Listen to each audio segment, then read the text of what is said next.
16 दिसंबर 2025 को बंगाल के 58 लाख वोटर्स को डिलीट कर दिया गया और इनमें से लाखों वोटर्स जलपाईगुड़ी के भी थे। टीएमसी इसे बीजेपी की पॉलिटिकल कॉन्स्पिरेसी बता रही है, वहीं बीजेपी इसका वेलकम कर रही है। 2021 के विधानसभा चुनाव में टीएमसी ने 3 तो वहीं बीजेपी ने 4 सीट जीती थी। तब ग्राम फुलबारी, जहां से टीएमसी मिनिस्टर गौतम देव हार गए थे, इसी सीट से सबसे ज़्यादा 39,000 वोट्स डिलीट किए गए हैं। तो अब सबसे बड़ा सवाल है कि इस एसआईआर के बाद किस पार्टी को एडवांटेज है। तो सबसे पहले जलपाईगुड़ी को समझना जरूरी है। यहाँ 7 सीट्स हैं और यहाँ 67% population rural areas.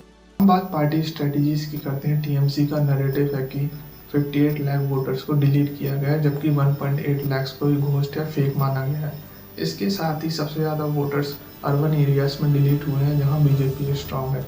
Rural voters largely intact रहे हैं, तो टीएमसी का फोकस और रूरल वोटर्स को कंसोलिडेट करने का है और अर्बन वोटर्स की वोलेटिलिटी का फायदा उठाने का है। बीजेपी का नैरेटिव है कि 58 लाख वोटर्स को डिलीट किया गया है, इसका मतलब वोटर लिस्ट में प्रॉब्लम थी और अब क्लीन और फेयर इलेक्शन होगा।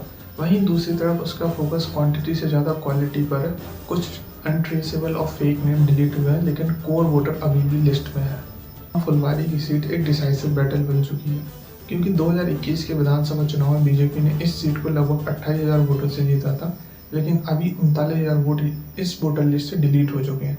तो देखना होगा किस पार्टी को इस वोटर्स डिलीशन का फ़ायदा मिलता है। अगर करेक्ट नंबर्स को देखें, टीएमसी को एडवांटेज है क्योंकि उसका रूरल बेस इंटैक्ट है। वहीं बीजेपी को थोड़ा डिसएडवांटेज है क्योंकि ज़्यादातर वोटर्स अर्बन एरिया से डिलीट हुए हैं। कभी ये है कि जलपाईगुड़ी में एक सीट का स्विंग पूरे डिस्ट्रिक्ट का बैलेंस बदल सकता है और एसआईआर ने इस रेस को और क्लोज बना दिया है।